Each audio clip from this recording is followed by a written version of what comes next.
We are live. Is that true? Is it true? Are we ready to go? All right, let's go. Hello, everyone. Good afternoon and welcome to Refresh. Of course, this is a time to connect, to be inspired, learn something, and ultimately feel a bit better for this time that we get to spend together. And we all know now that that's what Generation W is all about. I don't know about you, but I feel like a top. I don't mean that I feel like I am on top. I mean that our lives, like my life is spinning. On any given day, there could be something else that sets me in a twirl. And as I am Jewish, I can say I feel like a dreidel. A dreidel is a top. And for anyone who's ever played dreidel, it's a betting game, actually. You spin the dreidel, and you bet on which letter will come up. And it would be either a nun, a gimel, a hey, or shin. An N, G, H, S, if you will. Those are the letters. But now, my dreidel, the spinning top that I feel like I am, has much different letters. On any given day or any given moment, the first letter is P, the pandemic, concern for health and safety. Ooh, spinning, right? E could be the economy, our jobs, our companies, our businesses, our industries, our ability to pay our rent, companies large and small, all of it. Spinning. I, that's the other letter, injustice. Right? Black Lives Matter, the ability to peacefully protest, to speak truth to power, and to worry about truth and power. Hello. And lastly, the big E, the election, the public discourse that reveals every single day such an incredible divide, a divide that we find hard to jump over. My inbox and texts offer up insights and revelations all day long. But I get back to that core worry of truth and power. Is anybody spinning with me? Let me know. Jeannie last week talked about us and nature being a place of solace and a place of escape. And I agree with her. I love holding Lola. Lola says, you know, is here, but today she's with Tiger Lily. Both the girls are here with us today. Of course they are. All the girls are here to support Gerry because she has supported us our whole lives. But I can tell you, I want to watch Mary Poppins or rerun The Marvelous Mrs. Maisel all over again and escape into someone else's life. Go to that happy place. And it would be great, everyone who's coming on right now, if you got a happy place, put it in the chat, put it up on Facebook. Let us all share in those happy places because I want to be in a place that's not spinning. And I also want to be with friends. I think Jeannie talked about that too. Hence, we are here today, right? Supportive, loving, caring community, listening, asking questions. And we are so lucky. I'm at the top of the lucky list, no doubt, to welcome the amazing, the wondrous, the incredibly accomplished, is she blushing yet? Geraldine Laybourne. She's an innovator, a white space seer. She's fearless, generous, thoughtful, and fiery. And you know what? She's been a champion of women forever before it was a thing or the thing to do. And maybe that's because she began as an educator. I think she was a third grade teacher. And she says, if you ever advocate for kids, you cannot help but be an advocate for women. Gerry's always been on the front lines of change, undoubtedly coming from her experience as the president of the Pat Boone fan club. Now, this makes me laugh out loud, but then I worry, does anybody remember Pat Boone? He was the guy with the nice hair and the white shoes. Anyway. She brought Nickelodeon from a little programming network for kids to a global edutainment supernova behemoth. She changed how kids watch TV and supported and changed kids' lives, which means she changed all of our lives. We all know the Nickelodeon brand today because of Gerry. She ran the Disney network for a while before innovating once again as her belief in women brought her to build a network which is about women and by women. Such a great idea. She attracted the one and only Oprah Winfrey to be one of her partners, and she launched the Oxygen Network. There are many things that Gerry has done and some of what she's doing, which we will hear about today, but really, it's about who she is, what she values, and how she presents herself every day that is so incredibly inspiring. Thankfully, we're all around people who make us want to be better, and Gerry does that all the time. I am proud to say she's my mentor, and I waited most of my professional career to have a mentor and the inspiration that comes from somebody who really says, hey, how about this? How about this? How about this? And her inspiration actually is allowing all of us to sit here today because she inspired Generation W and Generation Wow. She told me to build Generation W and said, do it, and I will be there. And again, I said this, I don't know, maybe 4 years ago. I can say it every day. All of us need somebody in their life to say, I will be there. So by the end of today, I'm going to ask each one of you, us, to say somebody to somebody that you care about. And even somebody you might not even know, but you want to help. Let them know that you will be there. I will be there. Refresh is our way of saying to all of you, all of us in our Generation W community, that we are there for you and we are with you. So without further ado, Gerry, I don't want to keep you waiting any longer because I've talked enough. I'm done. It's all on you now. But we position this talk a little bit about the influence of leadership and the power of friendship to talk about how to make better lives. And you have made so many people's lives better. And I'm so glad you said yes. You know, it's such an interesting thing, Donna, to hear you say, I'll be there. Because to me, that's what I think is your middle name. Donna, I'll be there, Orender. And, you know, we became friends when both of us were working on things that were basically too hard to do. You know, to have a new network on a terrible channel position, even if you had a partner like Oprah.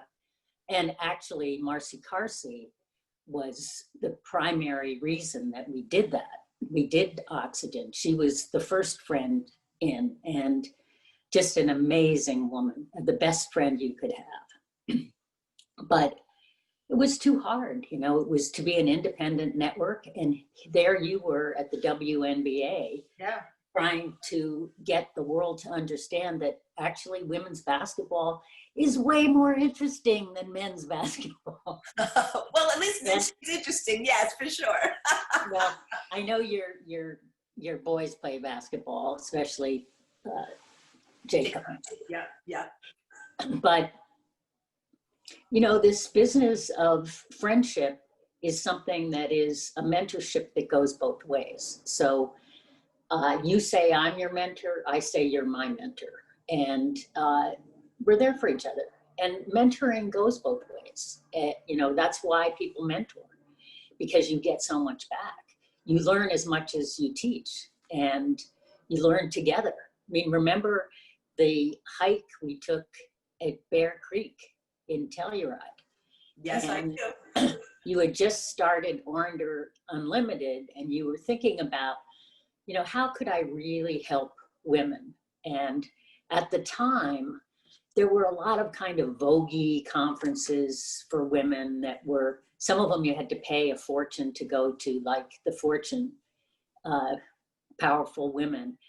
And that model was about, you know, people's the hierarchy, you know, who is an executive vice president, who is a senior vice president. And it was people were numbered. That's not what women do. And then there were, you know, other things that were popping up around the country. And I think what I said to you is, whatever you do, it has to be the opposite of what other people are doing. And you said, well, you know, I would really like to start local in Jacksonville. I'd really like to go deep. Or maybe I said, you got to go deep. If you're going to go local, you got to go deep. I don't know which one of us said it, but we probably said it in unison. And to now, I mean, I feel like you've been doing this forever. I know you think it's amazing that it's been going on for almost a decade, but I feel like this is your life's work. Well, I appreciate that. We actually pulled pictures. So this is 10 or 11 years ago. And I said, Gerry, I have this idea. We were part of a tribe. Remember, it's called the Wadobe tribe. Oh, yes. That's right. And so we're in Telluride, Colorado. Here we are. And we said, okay, let's go for a hike. And off we went. And we talked about all different things. I don't know if Sherry's going to show I think she has some pictures of this. And when we came down, you said to me, okay, when are you going to do this? And I said, this was in September. I said, March. And you started laughing. You said, okay then. Okay then. And then there we are. And, oh, wait, that's a year later or so. Yeah, you know, that's the power of pajamas and friendships. But here we go. There. Fantastic. And Right? that's Anne Bousquet and Yes. Is that Anne Sarnoff? It's either her, it could be actually. No, I don't think so. I don't think. But Anne Bousquet was at the point, I think she ran one of the divisions of American Express, and she's French, and she kept saying, Donna, where's your 5-year business plan? And I'm like, oh my gosh, I'm gonna have a 5-minute business plan. There's no way. We're going in March. And Anyway. you know, she's an amazing friend because she really tells it like it is. I mean, she's tough as nails, and you need tough as nails friends. Absolutely. And you need encouragers and ones that, you know, basically push you. Without a doubt. Without a doubt. And so here we are. We start. It's 9 years from now. We make it to March, and you're there. I will be there. You are there. And you take the stage, and it's funny because since I've heard this, I've heard you say it many times, I've heard many other people quote you. Matter of fact, the other day I was mentioning something and said, I remember Gerry, she changed my life. I loved what she said. And so before I tell everybody what you said, I want them to hear what you said, because truly this is your life's work. This is what you do. So Gerry, Gerry on the stage at Gen W, if you can do that. Back to that first thing, tooting our own horn. It's hard for us. And one of the things I speak about whenever I'm with a group of women is it's fine if you can't toot your own horn. But here's a practice that really worked well for me. If you can't toot your own horn, toot another woman's horn. Because the more you toot positive stuff, the more other women toot positive stuff. And by the way, feel free to toot about a deserving man. They deserve to be tooted too. But this idea of like being very vocal behind women, reminding us that. Now it's funny, you talked a little bit about the Fortune Conference, and there are some really spectacular women who have become our dearest friends who are all behind this as well. And I want to just call, like, Lisa Shallot is here, and Melinda Wolf, and Shelley Brindle, and Shelley Diamond. And if I'm missing other people, just let me know, that have all emerged from that to become part of this movement. But and then talk about tooting a man's horn. Chris Reese, he's a guy that joins us every week, Gerry, and he said, I want to thank Gerry for bringing me a pretty cool childhood via the TV. Aww. Now, isn't that sweet? Myra Martello, hi Myra, Erin Caldwell, Yogi's on. There's so many people that are on, and they're asking questions, and we'll get to them.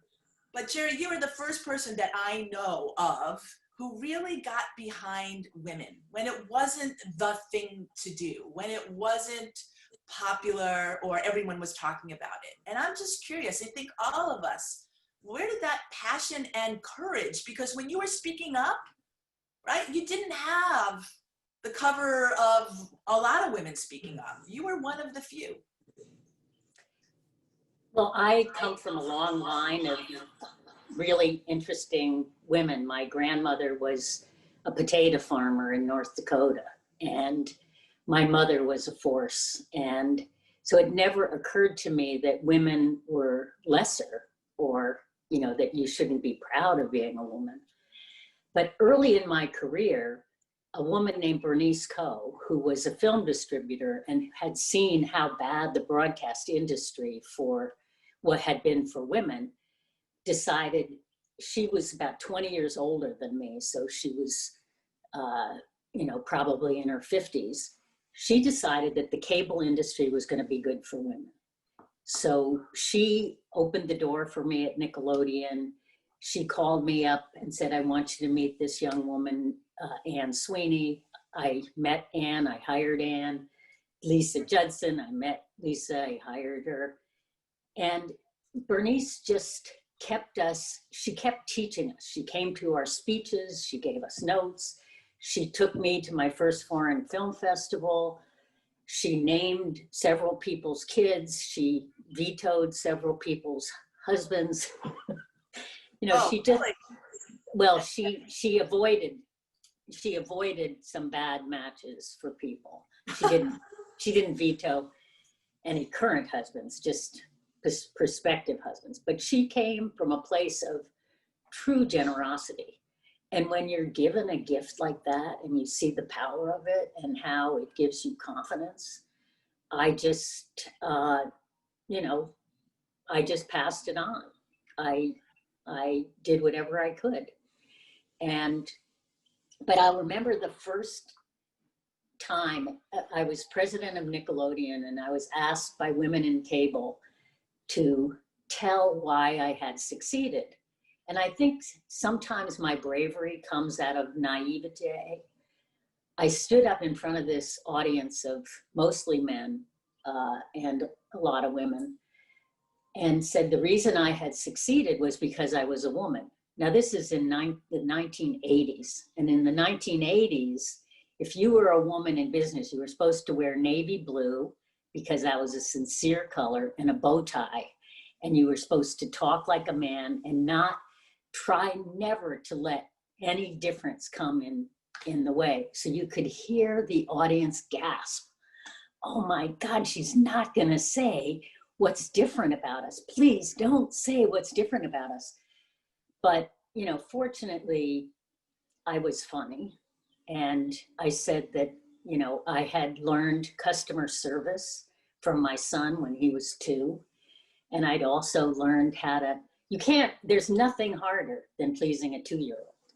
And how I'd learned how to manage my boss from my son at 2, because there's a lot of similarities there. And I had everybody laughing, but it was a profound speech for that organization, because the next at least 5 years, everybody who got up to say why they had succeeded talked about being a woman. So, but I think it was naive on my part. I just thought I should answer the question. That is why I had succeeded. How do you, okay, so as you reflect on that, 1980, it's 40 years. Oh my gosh, 40 years. How far have we come? Have we come far enough? All of us, right? Really, I feel terrible we haven't done better. And actually, when I left the cable industry, I know this is a very narrow field, but there were 20 women presidents of cable networks. And now I think maybe there are 1 or 2. Why is that? And because in the early days of cable, nobody wanted those jobs. I mean, they'd look at us and put their heads down like, oh no, you work in cable, oh, that's terrible. Once they became big businesses, then, oh, you needed, you know, somebody different to run them. And so people got edged out. And without a support network, I mean, when we had our 20 women, we were connected. We were friends. And at MTV Networks, we had Sarah Levinson, Judy McGrath, Ann Sarnoff, Christina Norman, you know, all these amazing women. And we stuck together. We had a group called the Power Chicks.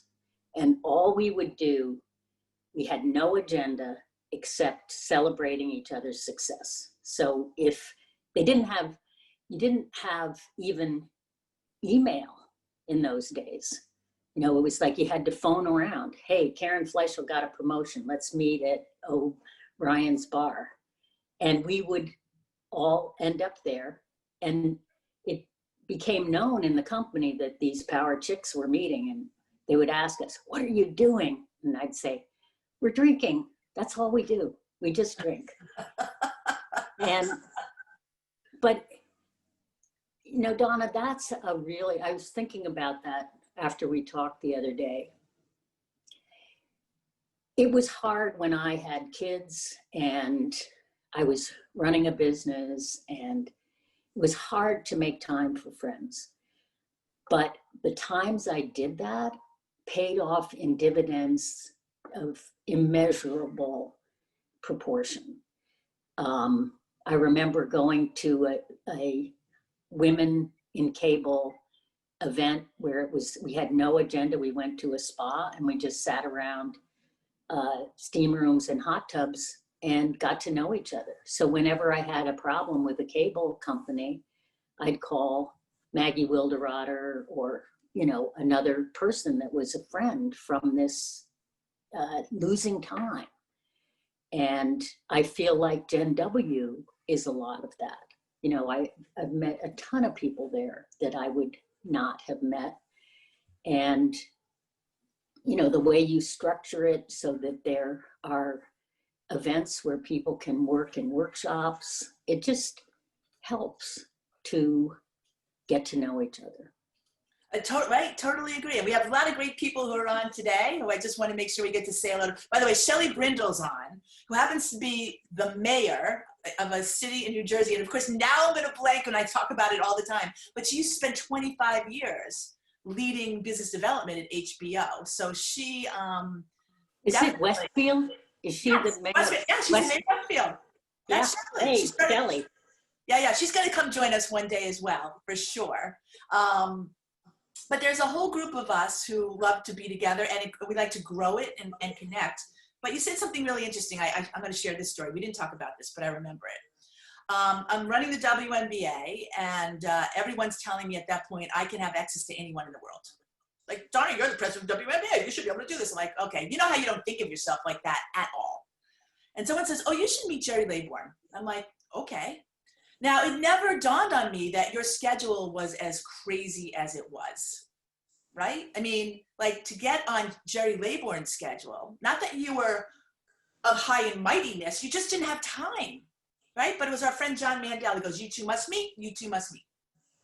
And we meet.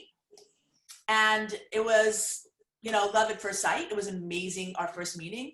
But I learned from that I was among a legion of hundreds of people who wanted to meet you, who wanted to talk to you. And you want to take the story from there. That's what led to the mentor walk, right? Yeah.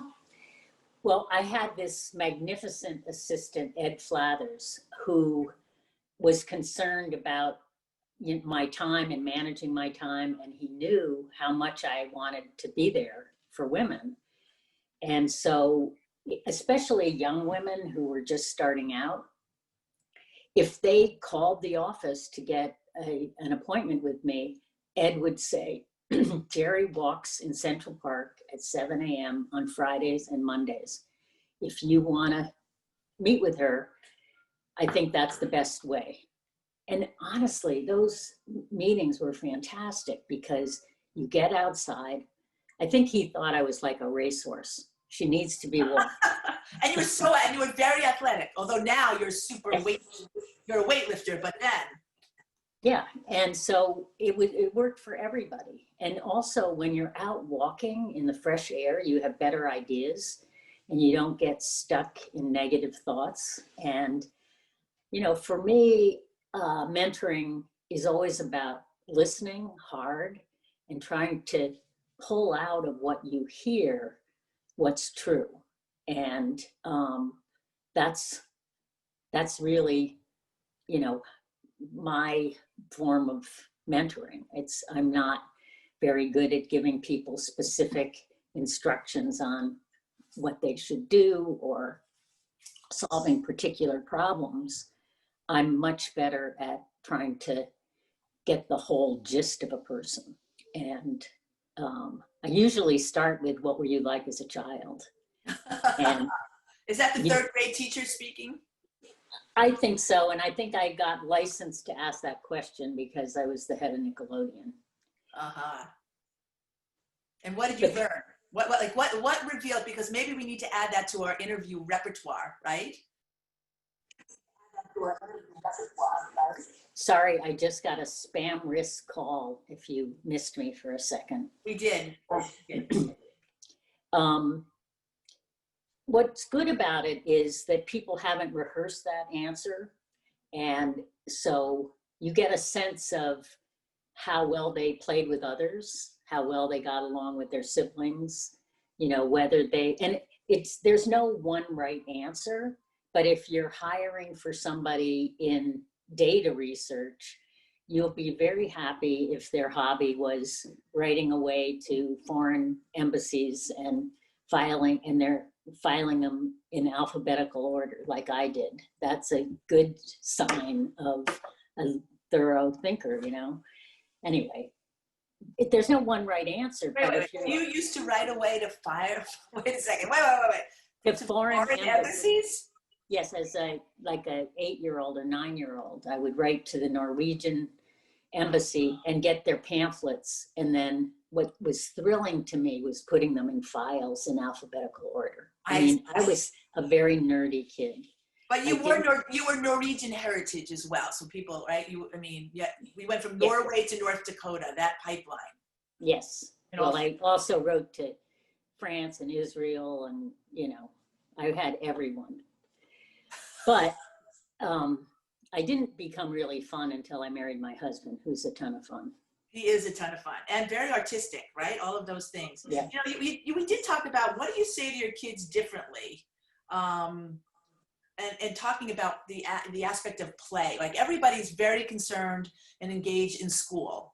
And again, I want to repeat, Gerry started as a 3rd grade teacher, and she's come full circle, and we'll talk about that in a few minutes. And so you look at kids and brains and what should we know today? I always hear people saying, our kids are falling behind. And I'm like, what are they falling behind of what? Right? If you learn this now, you learn this a little later, we have a system you got to fill in. What's your thoughts on all that? Because you spend a lot of time. You know, I think, you know, I'm an advocate for kids, for women, and for creativity. And I think really, especially in a time like now where kids are not able to connect with their friends, that play is the brain's favorite way of learning. And kids' play is being curtailed right now. So, you know, my grandson who loves basketball can only shoot hoops in his backyard. He can't play. And it's, you know, it's hard. But for me, when I had my own kids at home, every single thing was an opportunity for play. So when we would go to the grocery store, I would give a challenge, the 7-minute challenge. And Sam had the responsibility of getting the lunch meats, and Emmy had the responsibility of getting the snacks, and Kit had the responsibility of getting all the drinks, and I had the responsibility of getting everything else. And we all had to be back at the cash register in 7 minutes. Well, that was thrilling. It made what's, you know, tedious fun. And then we started having to guess how much it was going to cost. So all these things are educational, but they also are fun. And I really think that for our kids stuck at home today, that's the charge I would give parents, is how can you make daily stuff fun? And how can you create new games? And I've just moved out to California for a month because all my grandkids are here. And we are socially distanced with masks, but we play games that they invent. And it's so important. We also, I know we're going to get to this at some point, but my new enterprise, Day One, whose mission is that every kid every 0 to 4-year-old in this country will get universal, affordable, high quality, early education before I croak. Well, it doesn't say before I croak in the mission statement, but that's encouraging. But we do have a website, which is Day One Early Learning and .org, and we have daily activities, fun activities for little kids, and you know, things like measure your dad using his shoe and measure yourself using your shoe and see how many feet tall you are. It's, you know, fun stuff. It is fun, and it's taking the world around you and applying it to doing interesting things. So Somebody just wrote in, I'd love to create games for daily life, but how do we balance that with working from home life and the kids of different age levels? So, we've talked about this before, our moms and our dads, they're struggling. And you can see it now, probably, now that you're with the grandkids, you're watching your son and daughter-in-law. It's a lot. Talk about spinning. It's a whole lot. I just, I don't have a perfect answer to that, but I do trust kids, and I do feel like giving them challenges, and it's sort of based on Double Dare, but giving them a challenge and an amount of time. Like I have a whole bunch of spices that need to get put into a test tube spice rack, and my plan is to give Rex the funnel and the spices and challenge him to how fast he can get them in. And, it takes time to think of the activity, but you gain time by having them work on the activity. And it's, and it's good for their future. So, It's fun. We should have a little contest of all the kind of games. Well, listen, we should talk about then our collaboration.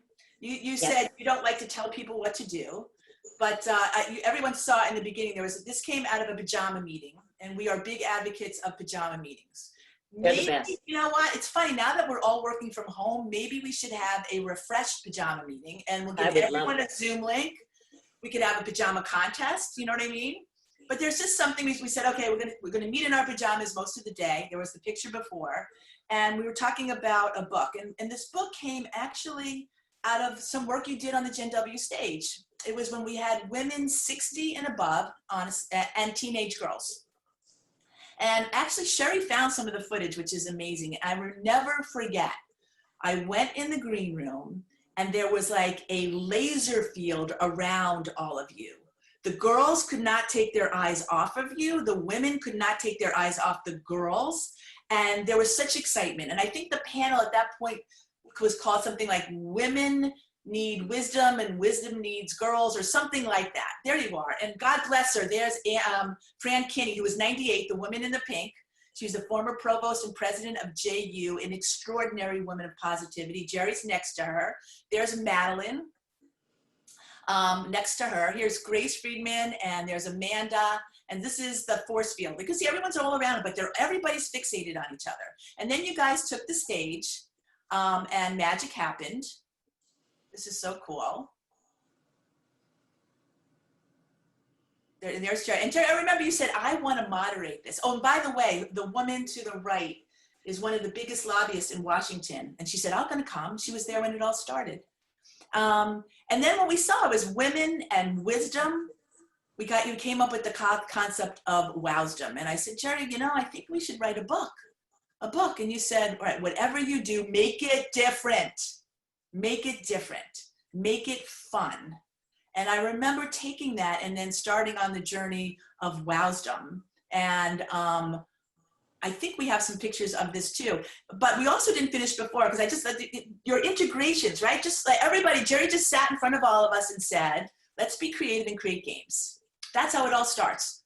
We have all of us out here who's going to go home at some point in the next week or so, think of taking something and converting it into a creative task we never thought before. It's enriching the world. So when Jerry talked about her mentor walk, by the way, you didn't finish the story. You just said how you learned a lot from people. Okay. But then Sorry. what happened? So then when we had Oxygen, we had a show called Making It Big that was the opposite of The Apprentice. Instead of, voting people off the island, we were introducing people to their biggest heroes. And we had Linda Kaplan-Thaler, who wrote the book about niceness and kindness and how that works in business, which I am a complete subscriber to. If everybody else is managing mean, go kind, because it's a lot, you get a lot more out of your people. Anyway, we thought, well, what would be a good way to launch this show. And I said, hey, you know what? How about we do a big mentors walk? It'll be so easy. I'll just email 40 of my friends and we'll show up and we'll each mentor three younger women. And it'll be so easy. We'll go to Central Park.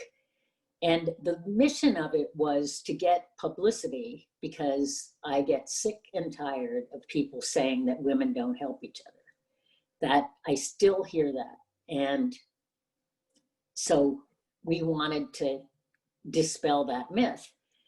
So Andy Bernstein, who does not ever say no to an idea, got permission to use Central Park. Usually it takes 2 years. She got it, but this was the same thing as you know, going from September to March. This was like going from March to June. And we got Good Morning America. We were on 4 segments, and Meryl Streep and Marlo Thomas came, and it was fantastic. And that launched Mentors Walk. And I was there. I just want to let you know. yes, thank you. You were leading the charge. I was standing in between Marlo and Meryl. No. But, you know, everybody was there with great spirit, and, you know, it just was fantastic. So we did that in 12 cities around the country whenever we were trying to launch our network in a city. And what was interesting is when we'd go into Pittsburgh or Portland, we would gather together a luncheon of women who were in academia, in politics, in business, most of whom had never been in the same room with each other. And we would go in and say, we don't know if this would work here. What do you think? And they'd say, it'd work here and we'll help you. I'll be there. And that's how we did it. And then Vital Voices, which you and I have both been involved in, came to us through Fortune. So I maybe was a little bit harsh. I just don't like ranking women, that's all. But lots of good things have come out of Fortune. So they would come to have a session with me, mostly in my home, and they'd sit on the floor and ask questions, and I would tell them about Mentors Walk. And even in year 1, a woman came up to me and said, can I do Mentors Walk in Nepal? Absolutely. Last year we did 165 Mentors Walks around the world. And, you know, it's just fantastic because each Mentors Walk is different. There are no 2 ones that are the same. There's no rule for how it's supposed to be. Everything fits the local culture. But I've been to Uganda. I've been with you to India. And I've been to Argentina. And it's fantastic. It's fantastic. And, you know, you said earlier, you learn and see people in a mentor relationship. And so we adopted the Mentor Walk as our way of concluding our Generation WOW program, which actually grew out of that conversation on stage. We said, hey, we have to create something for girls. We called it the Geraldine Mentor Walk. And every year, there they are. We have about 400 now, 600 girls and women who spend 45 minutes walking around this beautiful lake after they've had 2 hours of Generation WOW, positive and possible. Gerry, you haven't been to this yet, and you really have to come. I have to come. This is one of my divas from the WNBA who came and joined us one year. It is a spectacular way for women and girls to get to know each other. And we've done this now here. We've done it in Louisville. We've done it in Orlando. We're hoping to get it to Portland and several other states. And it's the fundamentals of what you believe that is important in relationship development, right? And creating ease and comfort and having girls and women support each other. And so we are, it's your namesake, and it will forever be, and it's making great change and continuing to make great change in people's lives. So we're so grateful for that. It's so great that you're doing it with these young women. It will make a difference for them. It definitely is. Now I have some questions if I could. Everybody, just so you know, we're here at Refresh. We're with the amazing, wondrous, highly accomplished media pioneer, woman activist, educator, you know, all of that, Gerry Laybourne. And we're talking about all sorts of good things. How about that for really zeroing in? So, hey, listen, if you like good things and you're a good person, just stay. Here we go. This is a question from, let's go to mentorship, and then I'm going to take Lisa's question. Somebody asked, how do you mentor in the time of COVID? How do you do that? Boy, I think sadly, if you feel safe enough to walk with masks, I would say that's the best way. I have only done walks with people that I know have been quarantined and not exposed to a lot of stuff. And I can't, I think you're sort of always mentoring with whatever you're participating in. I guess you could do Zooms, but everybody's sick of Zoom. Maybe a plain old telephone call would be the best thing.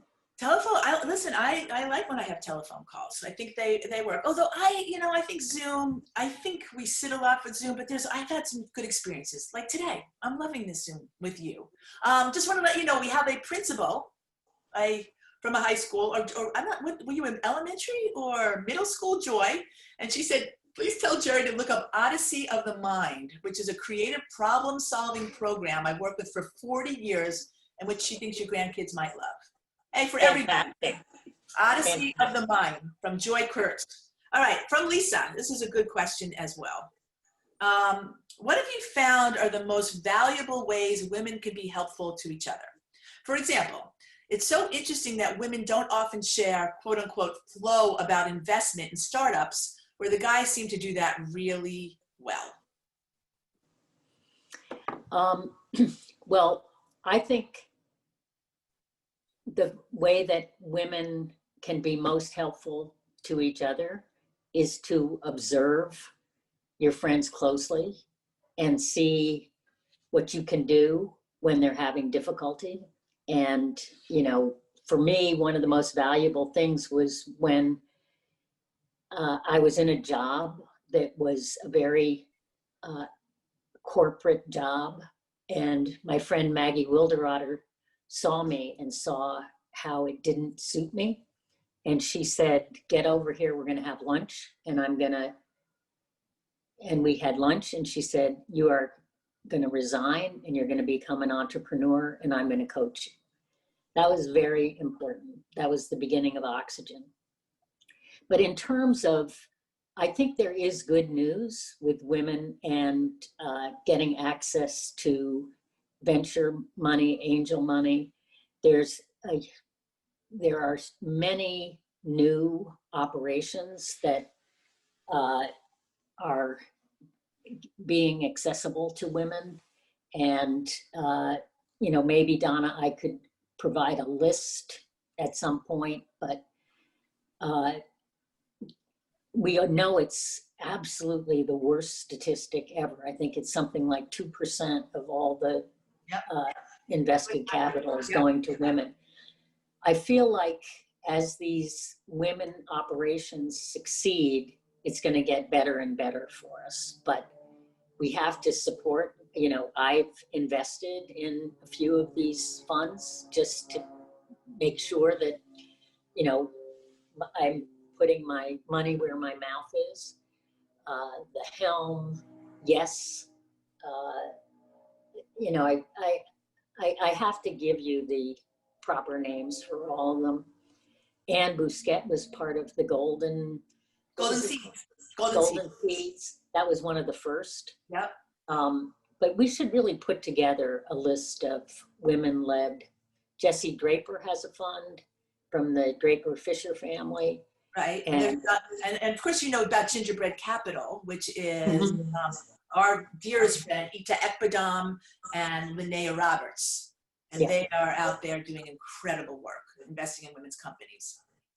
I think one of the biggest problems is that the venture, from my point of view, and I am not an expert at this, but the venture world takes such big swings at things that 90% of the time they're wrong. And so they are not, it might be 95. It's between 90 and 95% wrong. So when they invest in something, they think that they have to invest in something that's going to be worth $10 billion and up. And so that's not the way I think. I think what's missing, what could be useful, what would bring value to customers. And I don't think what's the quickest way to build something worth $10 billion. And I think somebody along the way is going to figure out that if you invest in women with solid ideas and somewhat of a track record, that you're going to have a higher percentage of success and that you don't need $10 billion ideas. That's my hope. Because I don't think big is better. I think, we're seeing that big has a lot of problems. And, I worry tremendously about entrepreneurs in this economic situation. And I worry about small business owners. And, that's what's built America. And that's where the high value is. So we're going to really have to work hard to figure out how we support small businesses. And women are, very, very, do you know what the statistics are now currently in terms of what percentage of small businesses are women owned? But it's very high. It's a high number. It's high, and more women are starting new businesses than men are currently. Right. So, this is going to be a big focus as we come out of the pandemic. Right. And I think Lisa's also just referring just conversations on deal flow so people know what's coming. I love where you took that. I have a personal experience. We can save it for another time. About being in the venture ecosystem and analyzing how I viewed it and thought about the business I was developing versus the businesses around me in the same ecosystem. And the guys are like, oh yeah, this is a $3 billion company. And I'm looking at it thinking, what are you talking about? But those kinds of numbers, and this is, yeah, we're going to pay attention to this. I'm like thinking, there's no way. It's a very interesting situation. And I think Irene Britt's on I think she's out there, who's been very involved in this stuff and part of the Fortune Group. And I'm just happy to say that a lot of the feedback we're getting right now is very positive about the Mentor Walk. Shelly Diamond and Jakimba, who's my sorority sister, and Coretta Hill, she said it was her favorite experience from the WOW event. So I have to make sure we get you down. This year, it looks like we're going to be virtual. Although, as you said, I think we can explore walking with masks and distancing. We're trying to work it all right now with the school system and to see how that can all work. But as we started this, it's been, I think 10 years since we had the conversation, 9 years of Gen W. And if I could, our team put together this really cute video. And I thought maybe I could play it for all of us, if that's okay. Fantastic.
Now, that was spectacular. Oh my goodness. I have to say, I have tears in my eyes. I do actually. And being at Gen W is this incredible experience because you're filled with joy and justice and tears and laughter. It's such an emotional experience, and it's a real shot in the arm. Can I get that clip to play every morning? That's my refresh. Yeah, I mean, definitely. just You definitely can. And there's the pulse of it is intoxicating. thanks, Gerry. I mean, and what's so great is there's many people who are involved. As I said before, so many that can continue to take the initial inspiration you provided and just build on it. Lisa Shallak said, she showed up, I think, in year 2. I just wanted to see. And then, you know, Irene showed up, and then Shelley, and then and David Emmanuel, and then all of these people just started to, and I don't want to leave anybody else out, but it's a community. So on the 11th, I'm hoping, right, that magic. And I did want to tell everybody I have been looking at it. We've been working on it. Stacy's not even here today. And if Irene Britt is watching, there was a little clip that she provided that just brought me to my teeth. Just literally, I was sitting here yesterday doing that. So again, open invitation for the inspiration begun by so many, but the core right here from Gerry Laybourne. I just want to be able to say, as always, thank you. The power of creativity, the power of friendships, you know, the influence of leadership. And when you talked a little bit about leadership, and maybe you want to send us off with some of your thoughts on leadership. Well, for me, I always am better with a mission, and I can't really be a good leader without a mission. And I can't really be me without a mission. There are a couple things I want to say. One is Wadobis was a really interesting group. It is a really interesting group of women, but Wadobi stands for want what you have, do what you can, be who you are. And that comes from a Unitarian minister, but we shortened it to Wadobi. That is a guiding principle for me. And honestly, I think it works for just about anybody. And to me, being a leader is for what? For what purpose? Why? If I don't have a purpose of changing something. So with Nickelodeon, I felt kids were talked down to, given the crappiest stuff, and sold short. And I thought kids would rise to the occasion if they were given a chance to learn how to volunteer, and they'd watch the news. And we used, you know, we would study what everybody else did, and then we would go the other direction. And so I'm a contrarian. I like to know what the conventional wisdom is, so I don't do that. You've said that, referenced that a couple times. And with Oxygen, it was, how do we not make a sad sack network that makes men villains? Because men are our allies. And more men are understanding that the female version of leadership is a really good model. And that they are filled with respect for what we have to offer. And then now, for me, my mission is, how do we help eradicate poverty in America? And how do we get our public education system working better?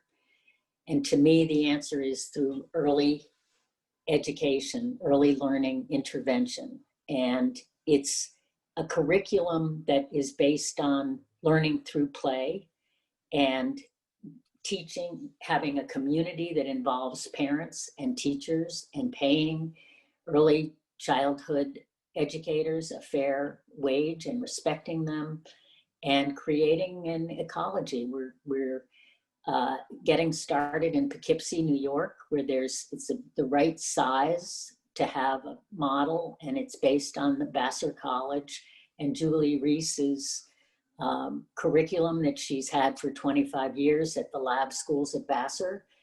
And it's just so exciting to me to tackle a problem that has been there for middle-class families, for all of us. No, we're, as an industrialized nation, we have one of the worst childcare systems, and it's made evident by COVID.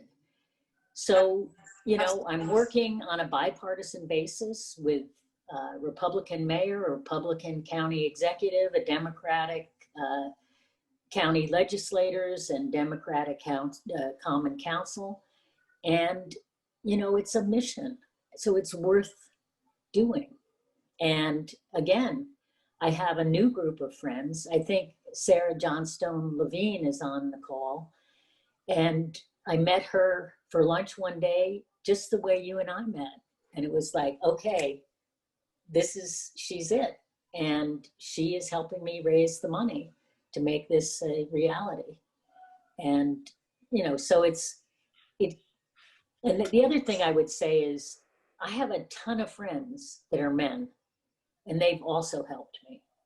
And, you know, friendship is really important. And that, I think, is one of the things that concerns me most for students and college students and people starting out in their careers. I don't know how you make a great relationship through Zoom.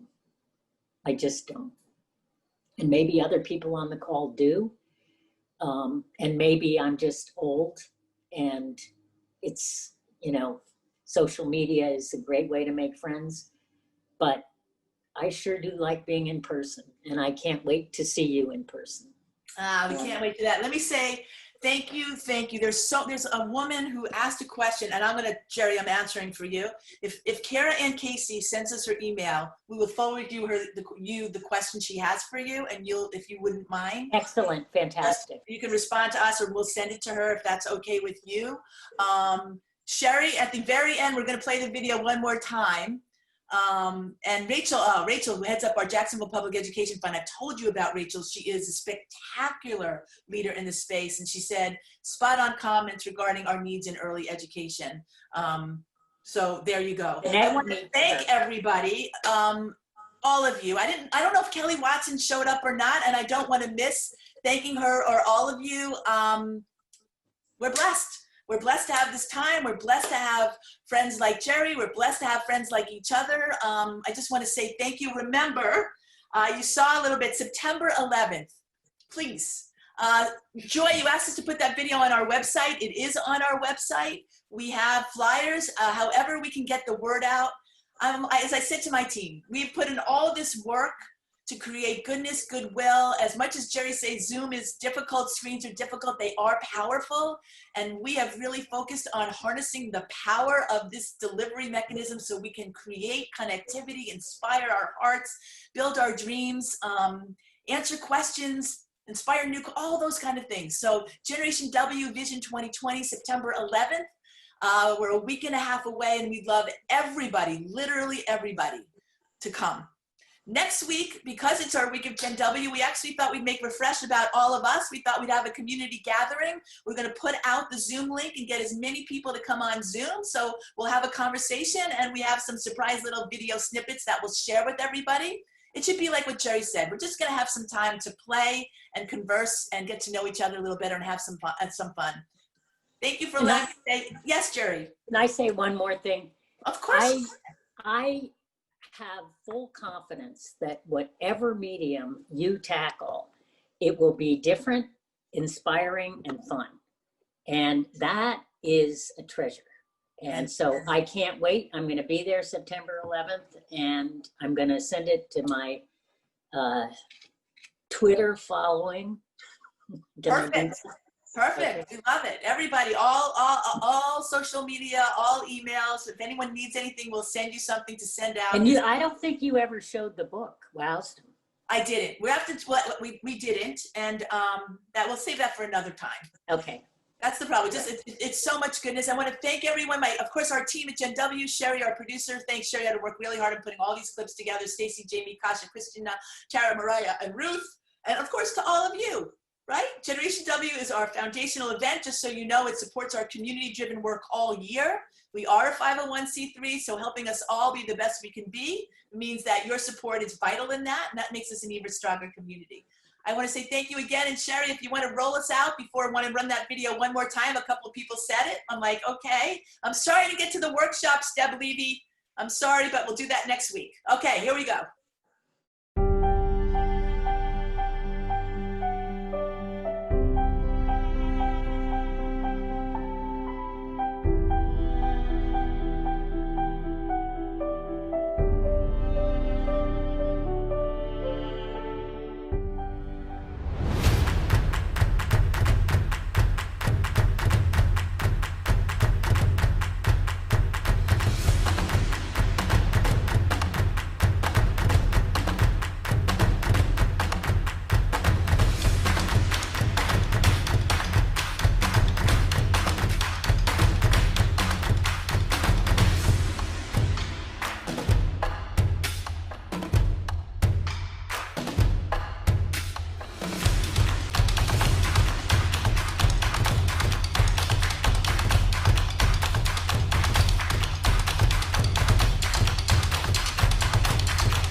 Thanks, everybody. We'll see you next week. If you need anything, come find us. We'll find you. Just let us know.